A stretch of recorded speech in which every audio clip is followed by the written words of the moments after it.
வணக்கம் மகளே, இன்னைக்கு நம்ம எங்கே வந்திருக்கோம் பார்த்தீங்கன்னா, நம்ம நெல்லையில் இருக்கிற விஓசி ஸ்டேடியமுக்கு தான் வந்திருக்கோம். அந்த ஸ்டேடியம் பக்கத்தில் ஒரு சூப்பரான நைட் ஸ்ட்ரீட் இருக்குன்னு சொல்லியிருக்காங்க. சரி, ஓகே நாங்களும் பார்ப்போம் சொல்லி பார்த்தோம். ஸ்ட்ரீட் செம்ம ஹாப்பனிங்காக இருந்துச்சுங்க. எல்லாருமே அங்கே தான் இருக்காங்க, சாப்பிட வந்திருக்காங்க. சரி, ஓகே நல்லா சாப்பிட்டு ரொம்ப நாள் ஆச்சு. சரி எல்லாம் சாப்பிடுவோம்னு சொல்லிட்டு முதல்ல நாங்கள் ட்ரை பண்ணது தான் பார்த்தீங்கன்னா பர்மா எக் அத்தோ. இந்த எக் அத்தோட ப்ரைஸ் வந்து 60 ருபீஸ் தான்.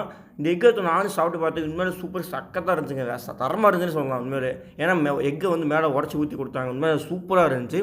அதுக்கப்புறம் நாங்கள் பக்கத்து கடை நெக்ஸ்ட் டைம் ட்ரை பண்ணோம்னா பிரெட் ஆம்லெட் ட்ரை பண்ணோம். பிரெட் ஆம்லெட் ரேட் வந்து 30 ருபீஸ். இதுவுமே சூப்பராக இருந்துச்சுன்னு சொல்லலாம். நல்லா என்ஜாய் பண்ணி சாப்பிட்டு அப்புறம் 5 ரூபா கட்லெட் மேட்ரு, அந்த மேட்ரு சூப்பராக இருந்துச்சு. 5 ரூபாய்க்கு சும்மா தரமாக ஆளுக்கு ஒரு கட்லெட் வாங்கி சாப்பிட்டுட்டு அதுக்கப்புறம் கொஞ்சம் தள்ளி போனால் பார்த்தீங்கன்னா பொட்டேட்டோ சிப்ஸ் சொல்லுவாங்க. ரவுண்டாக இருக்கும் பார்த்தீங்களா, அந்த ஸ்ப்ரிங் பொட்டேட்டோன்னு சொல்லுவாங்க, அது இருந்துச்சு. ஏன்னா மாறுபடுத்தீங்க. கடைசியாக டெசர்ட்டுக்கு போனோம். டெசர்ட்டில் என்னென்ன சாப்பிட்டோம் அப்படின்னு பார்த்தா நான் வந்து ஒயிட் சாக்லேட் வேஃபர் சாப்பிட்டேன். ஒயிட் சாக்லேட் வேஃபர் உண்மையிலே தரமாக இருந்துச்சுங்க. அப்படியே மெல்ட் ஆச்சுன்னு சொல்லலாம். வாயில் வைக்க அந்த ஒயிட் சாக்லேட் மெல்ட் ஆகிக்கிட்டே இருக்குன்னு சொல்லலாம். அவ்வளோ தரமாக இருக்குது. எல்லாத்தையும் அடித்து நாக் அவுட் பண்ணிட்டு கடைசியாக கிளம்பியாச்சு. சரி ஓகே, ஃப்ரெண்டு அர்ஜென்ட்டாக கால் பண்ணிட்டேன். என்னன்னு பார்த்தா முடியலன்னா சரி ஓகே கிளம்பி வச்சுட்டு நானும் கிளம்பிட்டேன். இப்படியே நம்ம வேம்புலி ராஜா பேஜை மறக்காமல் ஃபாலோ பண்ணிடுங்க நண்பா.